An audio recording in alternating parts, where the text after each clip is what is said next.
오늘은 사무엘 하 15장부터 한 19장까지 이게 얘기거리로 전부 이렇게 스토리로 되어 있기 때문에 여기서 깨닫는 것이 참 많지만 진도가 잘 안 나가니까 15장부터 18장까지 한번 해봤으면 좋겠어요. 제가 상징 그림을 하나 그려볼게요.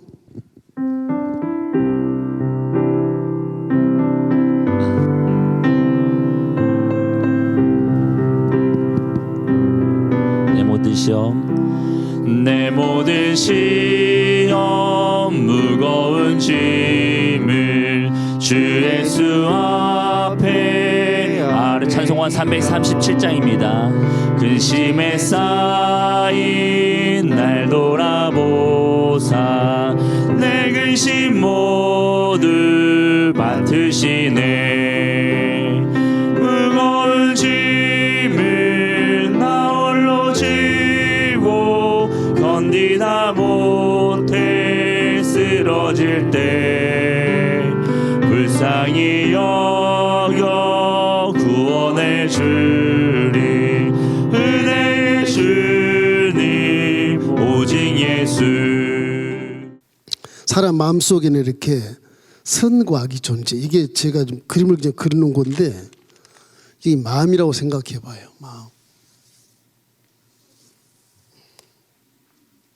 마음이라고 생각하면 요 마음속에 이 괴물이 들어있어요. 괴물. 내가 아무리 선해도 아주 사슴같이 아름답고 연약하지만 착하고 약육강식의 그런 생각 전혀 하지 않고 아주 부드러운 이슬을 먹으면 그런 풀을 뜯는 그 아주 청아한 그런 마음이 있는가 하면은 악어같이 막 잡아먹는 그런 생채로 잡아먹는 그런 무시무시한 그런 마음도 저나 이름 속에 다 들어있어요. 이게 왜 그러느냐? 하나님은 원래 청아한 마음을 주셔서 선하고 착한 마음을 주신 것은 하나님이 주신 것인데 악한 마음 이거는 죄를 지어서 떠나오는 그 과정에서 어둠 속에 떨어졌을 때 마귀 영역에 들어옴으로 말미암아 마귀의 종자가 된 거예요. 마귀는 도둑질하고 죽이고 멸망시키는 것뿐이기 때문에 다른 게 없어요. 요한복음 10장 10절 도둑이 오는 곳은 도둑질하고 죽이고 멸망시키는 것뿐이요. 그 외에는 없어요. 불교에서 말하는 아수라장 딱 그거예요. 무질서 치맥기도 있든 상관없어요. 그냥 잡아서 훔쳐먹는 거예요. 여기서 지금 압살롬이 마음을 훔쳤다 그런 말이 나. 마음을 훔쳤다. 지난 시간에 보면 이 마음이라고 하는 것이 이래요. 뭐가 있을까? 선한 것, 선과 악이 있어요. 선과 악이 존재하거든요. 이 마음. 틀림없이 사람은 이 선에 속해야 되는데 하나님을 떠나서 악에 속해요. 이 악이 자꾸 이기는 거예요. 선하게 살라 그래도 악이 자꾸 공격해서 이걸 이겨요. 악이 이겨요. 악이 언제나 이게 문제예요. 이 마귀의 세력이 있기 때문에 그래요. 마귀 세력에 있기 때문에 그래요. 존재하기 때문에. 그래서 그런 거예요. 그 믿음이 오면은 그렇지 않습니다. 믿음이 오면 이게 악이라 할지라도 이 사슴이 약한 것처럼 보여도 믿음이 딱 들어오면 믿음 안에서는 이 악을 쫓아낼 수가 있어요. 마귀를 대적하라 그리하면 피하리라. 틀림없이 피하게 돼 있어요. 믿음 안에서는 틀림없이. 그래서 다시 마귀의 세력에서 예수를 믿고 하나님 믿게 되면 다시 에덴 동산에 그런 마음으로 회복이 돼서 이 선 안에는 악이 없어요. 악이 존재할 수가 없어요. 이 선 악으로만 들어오면 내 마음에 마귀가 있는 것 같아도 그걸 내가 관리할 수 있고 이걸 다스릴 수가 있어요. 근데 그걸 못 다스리고 벌써 마귀 영역에 딱 들어와 있다는 생각을 하셔야 돼. 내가 악한 생각을 하는구나. 나 마귀와 함께 짝하고 있네. 내 입에서 뭐 이런 욕이 나와. 마귀와 함께 짝하고 있네. 이런 생각을 그때그때 깨닫는 게 좋아. 깨달으면 바로 그냥 회개가 나오게 돼 있어요. 못 깨달으니까 회개가 안 나오는 거예요. 지난 시간 우리가 공부한 게 14장까지 공부했는데 14장까지 공부할 때는 이제 압살롬이 그 형 암놈을 죽이고 왜 죽였어요? 자기 여동생을 겁탈했으니까 죽여버린 거예요. 형제인데 이복 형제비 이복 아이노함의 아들 그 큰 아들을 암놈을 압살롬이 죽여버려요. 그 결국은 이제 다윗이 그것을 징치려야 되겠는데 아버지 당신도 바세바를 이게 동침을 해서 결국에는 죄를 지었기 때문에 아버지 체면이 말이 아니에요. 이게 말이 아니에요. 그런 와중에 이제 압살롬이 오해를 하게 된 거예요. 이 자식이라는 게 엄마 마음 아빠 마음을 잘 몰라요. 거기다가 이런 악어가 딱 일어서면 아버지고 엄마고 필요 없어요. 사람이란 게 그래요. 여기 뉴스 보세요. 이게 아무리 첨단과학 발전돼도 뉴스 보면 기가 차다. 지금 사람인가 짐승인가 싶을 정도로 이해가 안 되는 거예요. 막 애를 낳아서 죽여버리고 뭐 아버지를 살해해버리고 뭐 그냥 자식을 죽여버리고 뭐 아무 죄책감도 없고 이런 시대 우리가 살잖아요. 똑같습니다. 이게 압살롬 마음에 아버지는 왕일지라도 공의를 몰라. 내가 왜 형을 죽였는지 그걸 몰라. 어?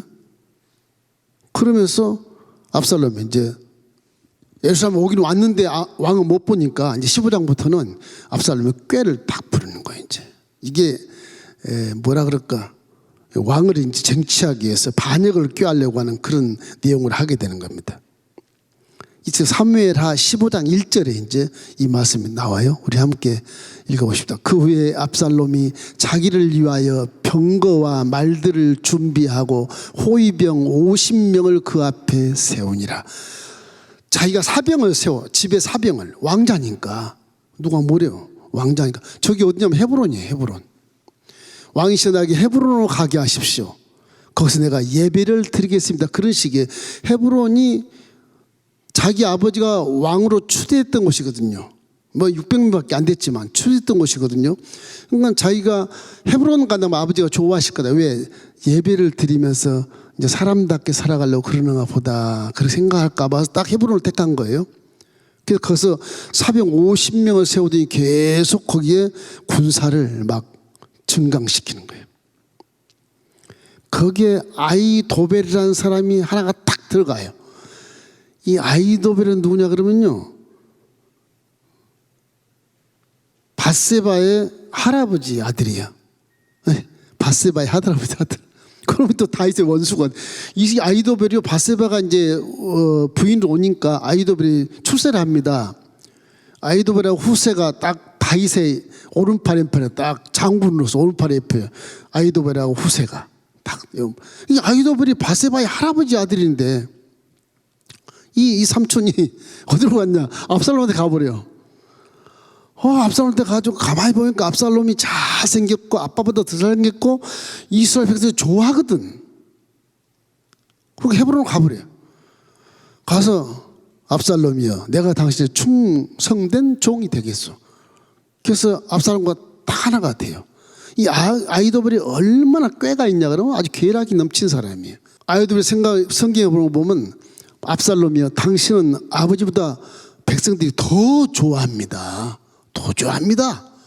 벌써 알고 딱 오는 거, 왕이 될까 봐 오는 거, 이 사람은. 그래가지고 압살롬 막 마음을 막 이렇게 충동시켜가지고서 반역을 하게 만들어요. 그래서 이 압살롬의 악한 마음이 이제 일어나서 결국에는 백성들의 마음을 돌리질 않았는데 어떻게 하냐 그러면, 물론 거기는 이제 헤브론 땅이니까 예루살렘과 뭐 상당히 건물이지만 헤브론 땅이니까 헤브론 땅의 백성들 유다지파거든. 거기가 유다지파. 다윗도 유다지파입니까? 나중에 전쟁 끝나고서 유다지파가 나라를 만들어요. 그리고 이스라엘 11지파가 왜 니들만 뭐 중역을 맡고 우리는 뭐 종이냐 이래가 또 이제 한바탕 분열이 될 가능성이 컸었어요. 그 유다 지파의 가장 도성 헤브론에 딱 앉아가지고 아침마다 일찍 나가서 이 우리나라 치면 상소문을 상소문, 이를 억울한 일을 상소하는 그런 문이 올지 않습니까? 신문과 같이 그런 걸 받아요. 아십니까? 사람이 와서 무슨 일로 왔느냐? 나 여차서 이렇게 억울한 일을 당했습니다.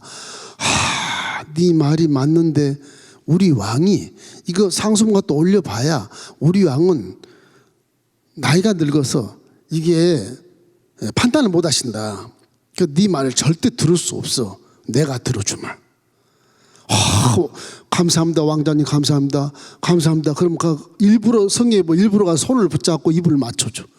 아주 백성들을 굉장히 사랑한 것처럼 그렇게 만들어. 그 유다 지파 거의 백성들에게 이제 소문이 자자해서 압살롬이 왕이다, 압살롬이 왕이다 이래 돼요. 옛날에 다윗이 거기서 왕으로 추대했을 때 저쪽 요단강 동편의 길르앗에서 사울의 아들 이스보셋이 이렇게 왕으로 된 것처럼 딱 그런 현상이에요.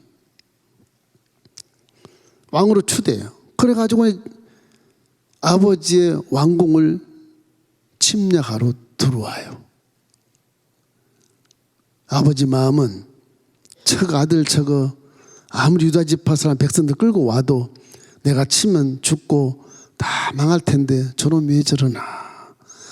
아버지 마음은 아들이 사랑스럽고 너무너무 귀한 아들이니까 다른 회의도 하지 않아요.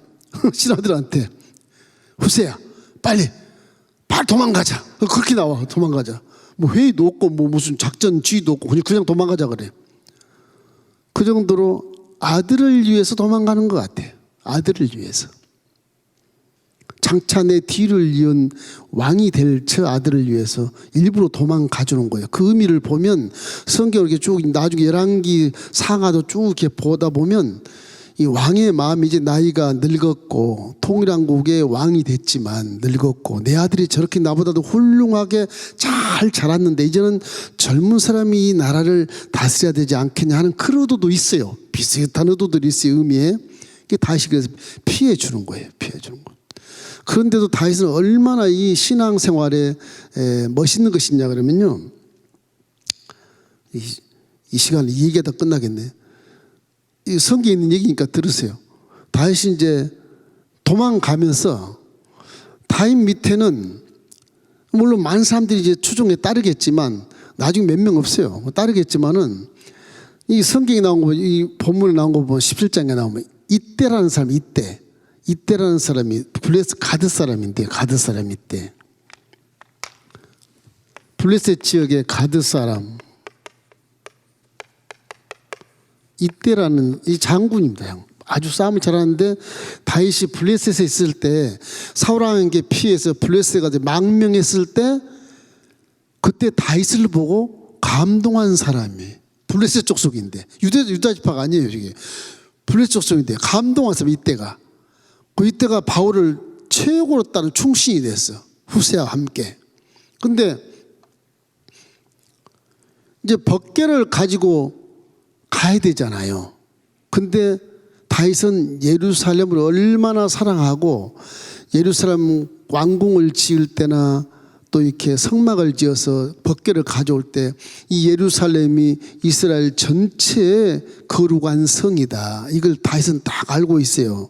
이곳에 영원히 내 이름을 기억하라. 그런 것 때문에 네 후대가 계속 여기에서 영원히 왕이 된다는 그런 말씀을 받았거든요. 그래서 이 예루살렘 성에 법궤를 놔둬야 된다. 그렇게 생각하게 다윗은. 엘리 제사장 사사 마지막 사사는 전쟁 나오면 법궤를 가지고 가서 법궤를 놔주면 다 이긴다. 그런 사례가 있어서 관례에 따라서 제사장들이 법궤를 짊어지고 전쟁터에 가서 전쟁 이기고 들어오고 그랬었거든요. 나중에 그것이 우상이 되다 보니까 저버려서 이제 법궤를 빼앗겼죠. 블레셋에게. 그런 실수를 한 적이 있어요. 그렇게 신앙을 그렇게 하면 만든다. 다윗 마음은 예루살렘 성은 다윗성이요. 다윗성이요. 그걸 예루살렘 만드는 거기 때문에 원래는 다윗 여부수성인데 다윗성으로 고치고 예루살렘 성으로 고친 거거든요. 이 예루살렘 성에는 다윗성이기 때문에 내 존재, 하나님의 존재가 있다. 그래서 법궤를 예루살렘 놔두고 가자 그래요. 다 가지고 가자 그래요. 놔두고 가자. 가지고 가면 이기는데. 응? 나도 가자. 그러면서 하는 말이 다윗이 10명의 후궁들을 왕궁을 지키게 해라. 전쟁이 나도 그 후궁들은 죽지 않을 것이다. 그리고 거기에 사독과 아비아달 그 밑에 있는 아들들 이 제사장들 다 놔두고 떠나요. 누구랑 떠나냐? 이때 이 사람들과 블레셋에서 같이 쫓아온 이 유다 지파도 아니에요. 블레셋 가져온 그 사람들과 가족들과 함께 떠나요. 도망가는 거예요. 이제 요단 동편 도망가는 거예요. 도망가는. 이 다윗의 신세가 너무 철학 맞은 거예요. 이게 뭐 군대가 호위한 것도 아니고 너무 철학 맞게 가는 거. 믿음이 그렇게 좋은 다윗이 이게 전쟁에 실패해서 왕권을 빼앗기고 이제 다윗은 멸망했구나 이럴 정도로 다윗의 모습이 그랬단 말이에요. 그래서 이제 골짜기를 건너서 이제 요단강 건너로 이제 가게 되는 것입니다. 그 내용 중에 우리 하나 이렇게 읽어보면 19절 23절이 있어요. 16장인가요? 15장 19, 23절 읽겠습니다. 그때 왕이 가드 사람 이때에게 이르되 어찌하여 너도 우리와 함께 가느냐? 너는 쫓기는 나그네니 돌아가서 왕과 함께 내 곳에 있으라. 너는 어제 왔고 나는 정처 없이 가니 오늘 어찌 너를 우리와 함께 떠돌아 다니게 하리요. 너도 들어가고 내 동무들도 데려가라. 은혜와 진리가 너와 함께 있기를 원하노라 하니라.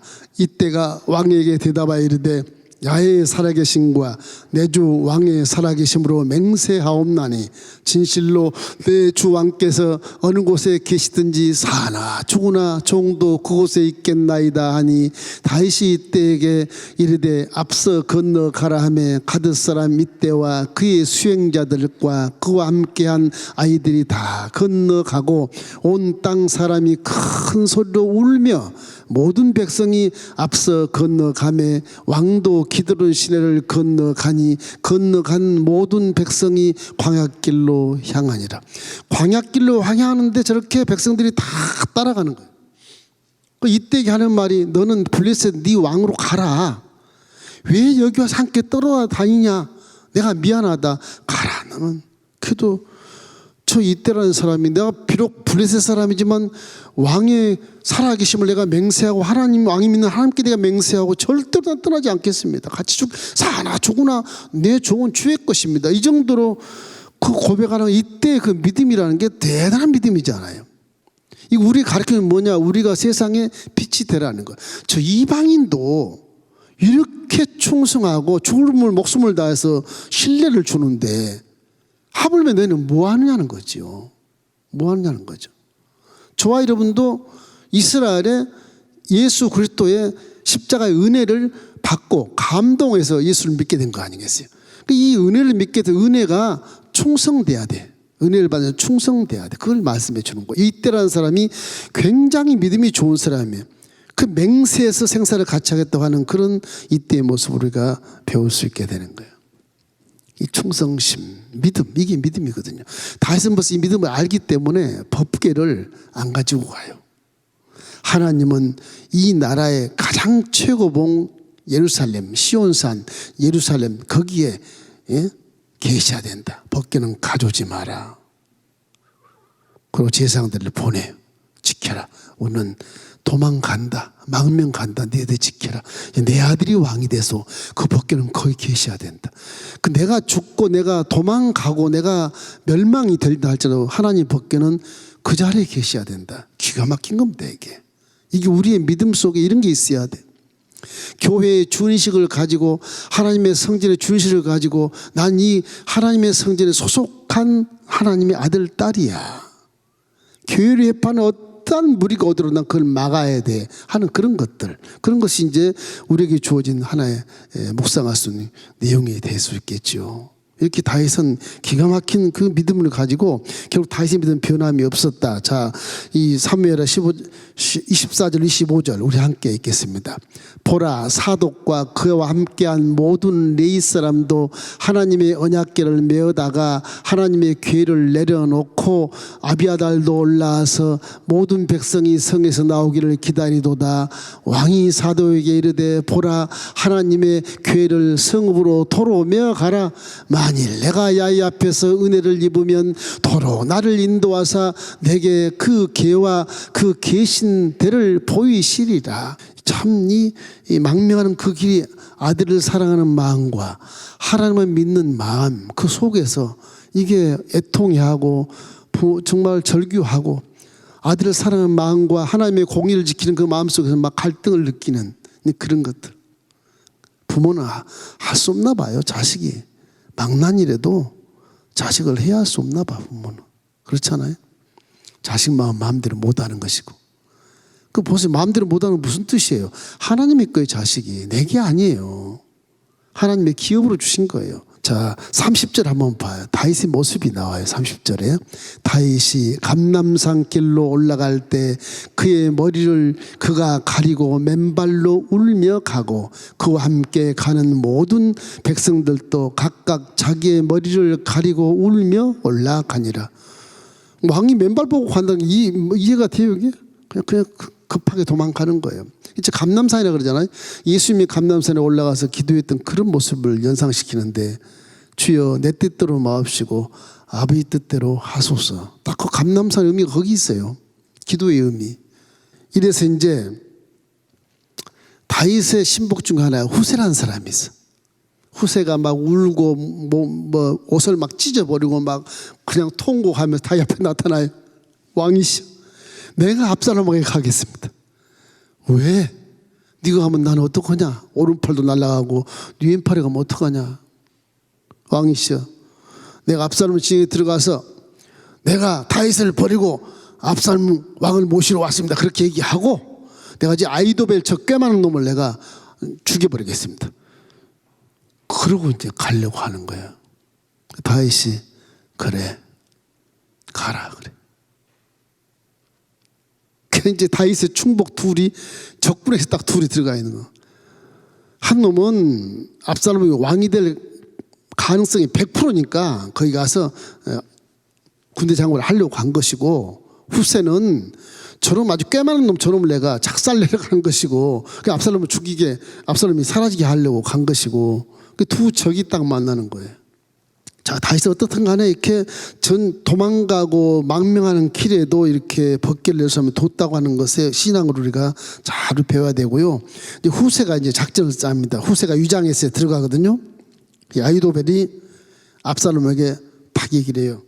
압살롬 왕이시여. 그리고 당장 12,000명 군사로 추격해서 다윗 왕을 죽이면 이스라엘 정권 전부 다윗 압살롬 손아귀에 딱 들어옵니다. 이렇게 제언을 해. 사람들이 다 고개를 끄덕끄덕거려요. 아, 압살롬도 그래? 그런 상황이냐? 기분이 좋아서 이제 아히도벨의 편을 이렇게 들려고 그럴 때 후세가 들어가서 얘기를 해요. 압살롬은 자극합니다.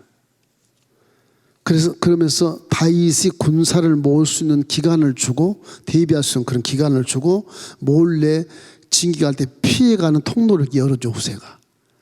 압살롬을 후세가 잘 이렇게 설명을 해서 아히도벨의 전략에 말리지 않게 만들어요. 그게 피하게 돼. 왜냐하면 다윗도 전쟁에 익숙한 사람이니까 조금만 힌트를 주면 그냥 알거든. 다윗도. 후세도 훌륭한 장군이니까. 그래서 결국 이제 이스라엘 지역에 전군 동령을 내려서 다윗을 치면 다윗은 어쩔 수 없이 그냥 져야 되지 않습니까? 그래서 우리 항상 우리 마음에 이렇게 내 성공을 계획해도 이루신 것은 하나님이시다. 이런 생각이 번쩍번쩍 스쳐요. 잠언서 16장 1절. 마음의 경영은 사람에게 있어도 말의 응답은 야훼께로부터 나오느니라. 마태복음 24장 25절을 한번 읽어볼까요? 천지는 없어질지언정 내 말은 없어지지 아니하리라. 마태복음 5장 18절은 더 멋있는 말씀이 있어요. 진실로 내게 이르노니 천지가 없어지기 전에는 율법의 1.1획도 결코 없어지지 아니하고 다 이루리라. 1.1획이란 말은 물론 한글에도 다 그러면 점을 안 찍으면 D로 끝나지만 하나 찍으면 다가 되잖아요. 그런 히브리어도 점으로 이렇게 찍는 그런 말이에요. 3개까지 찍어요. 둘 있는 것과 하나 있는 것과 3개 있는 거 다 달라 의미가. 그렇기 때문에 그 말이 저 말인 것입니다. 그래서 이제 다윗이 이제 이 후세의 그런 계략을 통해서 이제 피해갈 수 있는 그런 놀라운 길을 이렇게 만들어내요. 그 다윗에게 오늘 밤 요단을 건너가야 몰살을 안 한다. 요단 못 건너면 다 죽습니다. 빨리 요단을 건너가십시오. 그 전가를 보내.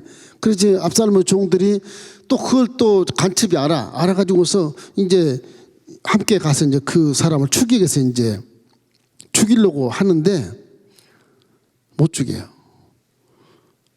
그래가지고 결국은 다윗과 모든 백성 다 요단강을 건너서 이제 도망해서 살게 되는 것이거든요.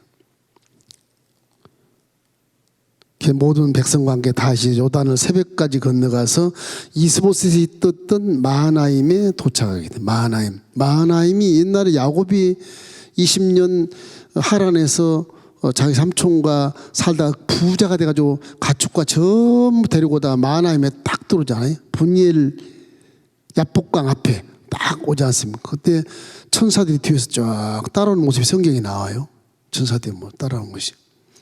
그 마하나임에 거기가 좋은가 봐요. 강가라서. 그러니까 그 이스보셋이 거기에 옛날에 왕궁을 세웠던 데고 또 살았던 곳이니까 거기로 다시 피해줘요. 거기는 이제 수풀이 있고 막 그렇습니다. 그래서 아히도벨이 이 압살롬의 멸망을 예고를 해요. 아히도벨이 압살롬 이제 왕 하면 내가 장군 되려고 갔는 사람이 이제 요단강을 건너버리니까 못 죽이잖아요. 아우 이거 큰일 났네. 역시 다윗은 전략가구나 이 생각을 하고 아히도벨이 머리가 영특한 것은 꾀가 있었지만 죽을 것도 잘 알아요. 자기 집으로 가서 죽어버려요. 자기를 해버려요. 사무엘하 17장 23절이 아히도벨 죽은 장면이 나와요. 아히도벨이 자기 계략이 시행되지 못함을 보고 나귀의 안장을 치우고 일어나 고향으로 들어가 자기 집에 이르러 집을 정리하고 스스로 목매어 죽음에 그의 조상의 묘에 장사되니라. 이제 아히도벨이 죽었으니 압살롬은 후세가 있으나 다윗 편이잖아요. 압살롬은 이제 완전히 이제 망하게 돼 있어요. 근데 다윗의 마음은 굉장히 서글퍼요. 저놈 저러다 죽으면 어떡하나. 이 전쟁이 일어나게 돼요. 결국은 이제 다윗의 승리가 되는데 다시 이제 청부장과 백부장을 세워가지고 군대를 조직을 합니다. 세 군대로 조직을 해서 세 대로 놓아요. 뭐 주로 이제 자기 누나의 그 아들들과 또 그 자기 아버지 형제의 그런 후속들 이렇게 해서 세 대로 이렇게 나눠서 전쟁을 준비를 해요. 그럴 때 이제 다윗이 이제 마하나임 성에 남아 있는데 내가 전쟁에 앞장서서 가겠다. 전부 장군들이 다 말리는 거예요. 왕은 절대로 안 됩니다. 왕이 죽으면 나라가 없어집니다. 그럼 여기서 부하들이 다 지키고 있으니까 여기 계시라고. 그 마하나임 성에 그대로 머무르고 세 대가 다 나가서 이제 전쟁을 하게 돼. 그 앞이 수풀이에요. 수풀 속에 압살롬의 군대가 한 2만 명이 그 속에 숨어 있어요. 엄청난 군대예요, 거기는. 다윗 군대는 얼마 안 되거든요. 그러게 다윗이 이제 가지 말라고 그래 알았다.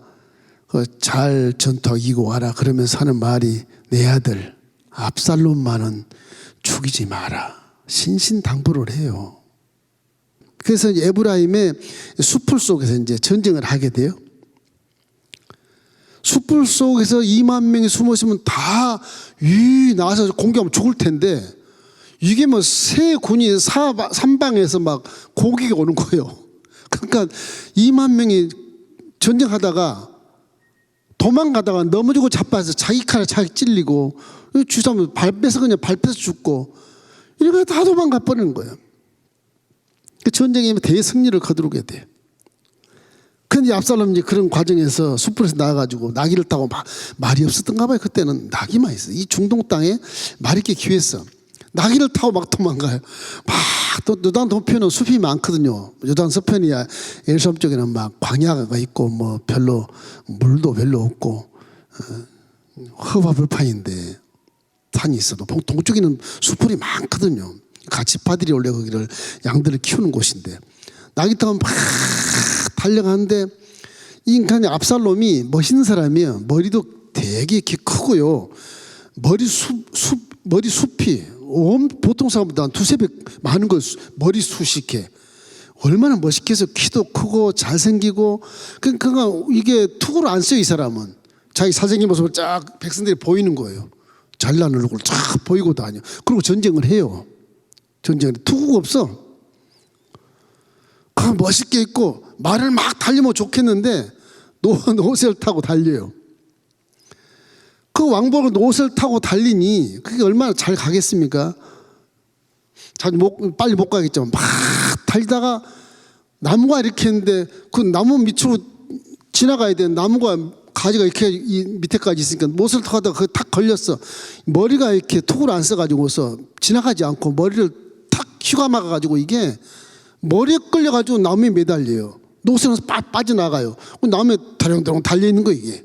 이걸 뭐 끊을 수도 없고 그냥 그냥 달려있는 거예요. 칼이 있었으면 칼로 끊었을 거 아니에요. 자기 머리를. 근데 칼도 안 들고 있는 것 같아. 왕의 행세만 한 것 같아. 전략가가 아니야. 전략가가. 자기의 잘난 모습을 군사들에게 보이고 나는 신처럼 보이고 그런 허세를 부린 것 같아요. 그래가지고 결국은 나무에 달린 것을 이제 다윗의 신하가 가서 보면 거의 이게 누구야? 압살롬이잖아. 근데 이게 압살롬을 죽이려고 그러니까 왕의 생각이 나는 거예요. 왕이 절대 죽이지 마라 그랬는데 어떻게 죽여 이거를. 창을 놓고 그냥 달려와요. 달려와서 왕 앞에 고자질을 해. 장군 앞에 와서 내가 압살롬을 봤는데 왕이 죽이지 말아서 안 죽였습니다. 요압이 막 화가 나가지고서 요압 장군이 화가 나가지고 국방장군이지 않습니까? 화가 나가지고서 어디 있냐 쫓아가서 그냥 요압이 가서 칼로 찔러요. 그리고 주위에 있는 부하들 10대 명에게 전부 창으로 찔러 죽여라. 그래갖고 자기가 칼로 찔른 것을 딱 숨겨요. 그리고 부하들이 다 사병들이 찌른 것처럼 그렇게 해서 보고가 돼. 흔히 다윗 마음이 얼마나 슬프고 슬픈지 기가 막힌 일이죠. 이 압살롬이 이렇게 해서 죽게 되는데 결국에는 요압 다윗의 사촌이 다윗의 아들을 이렇게 죽인 지방끼리의 싸움. 이게 사람의 마음이거든요. 남하고 싸우자. 지방끼리 싸움이다. 적은 가족이 있다 그런 말도 있는데 그럴 수 있어요. 서로가 서로를 잘 알고 그렇기 때문에 서로가 경계하고 그래서 형제 싸움도 일어나는 것 같아요. 이래서 사무엘하 18장 33절에 우리 한번 읽어보면 다윗의 마음이 나옵니다. 왕의 마음이 심히 아파 문 위층으로 올라가서 우니 그가 올라갈 때 말하기를 내 아들 압살롬아 내 아들 압살롬아 차라리 내가 너를 대신하여 죽었다면 압살롬 내 아들아 하였더라. 저게 아들이란 말이 엄청 많이 나오잖아요. 얼마나 마음이 아팠으면 당신이 왕을 회복했어도 자식을 죽인 아버지가 되지 않아요. 자식을 죽인 아버지. 이 모든 일들이 이래요. 내가 죄를 지음에 자식을 징계를 못해. 아빠의 체면 자식이 다 알고 있는데 지금 내 옆에 바세바가 있는데 다 알고 있는데 아빠는 그래놓고 나는 뭐 그렇게 하면 아버지가 이게 망신살이 뻗치잖아요. 말을 못하는 거예요 이게. 그러니까 암논에게도 동생 다말을 보면서도 얘기를 못하고 압살롬이 그냥 암논을 죽였어도 얘기를 못하고 왕의 체면이 말이 아니라 죄 한 번 지은 것 때문에 이 죄가 이렇게 이 악어가 딱 일어나면요 인생 자체가 삐뚤어져 버려요. 이게 천추의 한설인 게 있어요. 한설은 죄를 안 지어야 되겠는데 이게 자꾸 일어나거든. 이게 욕심으로 먹으려고 그러고 남의 걸 빼앗으려고 그러고 탐심이 생기고 이게 참 내 체면과 의식 때문에 또 그런 것도 있고 죄를 지으면 망한다는 걸 알아야 되는데 죄가 장성한 즉 사망을 낳느니라 이런 말씀을 알면서도 사람의 마음이 이렇게 관리가 안 되면 계속 악어가 일어나서 사슴은 온데간데 도망가 버리고 악어가 일어나서 다 웃겨질러 가는 거예요. 그래서 문제는 뭐냐? 성령으로 충만해야 돼요. 언제나 성령으로 충만하십시오. 그게 사는 길입니다. 사실은 시편 51편 3절로 4절로 한번 읽어보십시다. 무릇 나는 내 죄가를 나오니 내가 죄가 항상 내 앞에 있나이다. 내가 주께만 범죄하여 주의 목전에 악을 행하였사오니 주께서 말씀하실 때 의로우시다 하고 주께서 심판하실 때 순전하시다 하리이다. 내 앞에 항상 죄가 있나이다. 하나님 마음에 합한 다이신데 내 앞에 항상 죄가 있나이다. 요 죄가 있는 걸 내가 분별하고 이걸 성령을 통해서 꽉 묶어놔야 돼. 그리고 사슴이 뛰어놀고 푸른 틀을 뜯고 흙탕물이 맑은 물이 쫙 흘러가고 이래야 마음이 건전하고 세포가 왕성하고 건강해지면 내 말과 생각과 행동이 많은 사람에게 본이 되고 사람답게 살아갈 수 있는 그런 존재가 된다. 그걸 말씀해 주는 것입니다. 지금 사무엘하 15장부터 19장까지 18장까지 말씀이 이래요. 지금 이렇게 돼 있어요. 또 이제 사건이 일어나. 이게 사람 마음이 이러기 때문에 이게 전 승리에서 예루살렘 귀환하거든요. 다 황궁에서 편하다 그게 아니고 이게 또 이 백성들의 이 논쟁이 심해져. 왜 유다 족속만 황궁에 들어가고 유다 족속만 지도가 돼야 되느냐? 우리 뭐 에브라임 지파 엄청 유명한데 이 베냐민 지파 형제 지파도 유명한데 왜 우리는 관두느냐? 뭐 므낫세 지파, 아셀 지파, 뭐 스불론 지파, 납달리 지파, 뭐 단 지파, 시몬 지파 엄청나잖아요. 동쪽에 갓 지파, 루벤 지파 다 있지 않습니까? 막 밀란이 막 일어나는 거예요. 그래 참 통일왕국 해놨는데도 그러니 다윗이 하나님과 합해서 그렇게 훌륭한 다윗인데도 그 보기에 왕의 보기에 대해서 유다가 독타졌다고 불만하니까 유다 입장에서는 굉장히 강경했겠지만은 남북 전쟁의 불씨가 이게 그때부터 된 겁니다. 솔로몬 시대 남북이 논하졌지만은 이 다윗 왕 마무리 때 남북 그런 전쟁이 있을 만큼 기초가 딱 이 국민들의 정서가 그렇게 돼 있어요. 북쪽 사마리아 땅에는 두 지파만 빼고 다 사마리아 땅 나라가 되면 북쪽이 밑에는 유다 지파 두 지파만 딱 돼서 남쪽 유다 왕국이 되고 그래도 솔로몬 때 논하졌어도 결국에 승리는 뭐냐? 법궤가 있는 예루살렘 남유다 이게 이제 존속하는 거예요. 영원히 북은 멸망해버리고 그 첫 시초에는 엄청난 꿈으로 이스라엘 12지파의 대제국이 됐는데 또 한 지파 레위 지파는 완전 하나님만을 모시고 살아가는 이스라엘이 아주 중심부에 딱 있는 사람들인데 이게 영원히 12지파가 존재해서 세계를 점령해야 되지 않겠어요? 근데 벌써 10지파가 다 그냥 사거리 인본주의로 쫓아가서 멸망해버리고 두 지파만 딱 남은 게 이제 남유다. 그 뿌리가 지금 유대 지파입니다. 유대 나라입니다. 이스라엘. 거기 강원도만한 땅 그 나라예요. 왜 우리가 중동 나라에 나타난 예수를 믿느냐 그렇게 얘기하지만 인생론을 딱 펼쳐보면 인생은 고난이란다. 그 고난에 가장 비유할 수 있는 지역이 중동이에요. 그러니까 애초부터 하나님 여기에 딱 인류들아 니네들이 벌써 마귀스럽게 들어와 있기 때문에 이걸 진리로 삼아서 이 안에 있는 모든 진리를 가르치는 거예요. 그래야 은혜가 되고 깨달을 수 있게 돼. 우리나라 예수님이 왔다고 생각해봐. 물 펑펑 나오고 뭐 봄, 여름, 가을, 겨울 다 지내고 멋있는 나라. 이 나라 예수님이 딱 왔다고 생각하면 뭘 깨닫겠어요? 고난에 대한 걸 깨닫질 않아요. 성지로 반드시 가보셔야 돼요. 성지로 그래서 성지순례는 한번 가보셔야 돼요. 이제 코로나 풀리면 다시 성지순례 시행을 하겠습니다만은 한번 가봐야 됩니다. 그래야 성경을 확실하게 믿을 수가 있어. 현지를 가보니까 믿을 수가 없는 거죠. 이거는 다른 종교와 달리 만들어 놓은 뭐 성지 그런 게 아니에요. 실제 성경에 나와 있는 지명, 실제 역사한 곳, 그 고고학적인 모든 증거들이 다 있으니까 확신을 할 수 있어요. 여러분 믿음을 갖기를 주의 이름으로 축원합니다. 그래서 중심지는 뭐냐? 예루살렘이야. 다윗의 중심지. 하나님이 계신 곳. 지금은 신약에 와서는 하나님이 계신 곳에는 다 거기가 성지예요. 하나님 계신 곳. 하나님 어디게 우리 순범 엘림교회 하나님의 성전이고 여기 성령이 계신 곳은 다 성지요. 성지. 똑같아요. 예루살렘과 여기 똑같지만 성경을 확인하고 해석하기 위해서 한번 가보는 것이 좋다. 여러분이 기억하시고, 오늘 이 참 왕으로서 참 아들도 이렇게 아버지를 막 그냥 반역하고 이제 나라를 빼앗으려고 하는 이런 기가 막힌 세월에 살고 있는 우리도, 이게 지금 이 3,000년 전에 일어난 일인데 지금 우리한테 이게 해석이 되는 거, 3,000년 전 일인데 해석이 되는 것이거든요. 지금 우리가 지금 그렇게 살고 있잖아요. 응? 아들도 못 믿는다. 그 누구를 믿어? 이 사람은 요 마음이 이것 때문에 믿지를 못해 믿을 수가 없어요. 그래서 결론은 뭐냐? 이 당시에는 성령이 안에 못 오셨지만 다윗은 그래도 법궤를 가장 소중히 여기, 하나님을 가장 소중히 여기는 모습을 보았잖아요. 그럼에도 불구하고 지금 어떻게 하냐? 성령으로 충만해야 돼. 고린도전서 3장 16절 말씀이 그 말씀이에요.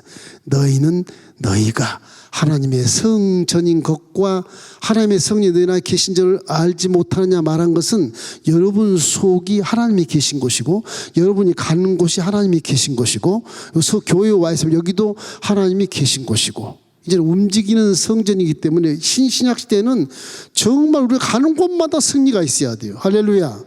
그래서 할 수 있거든요. 무슨 말이냐? 믿는 자에게 능치 못할 일이 없나니라 그런 겁니다. 믿습니까?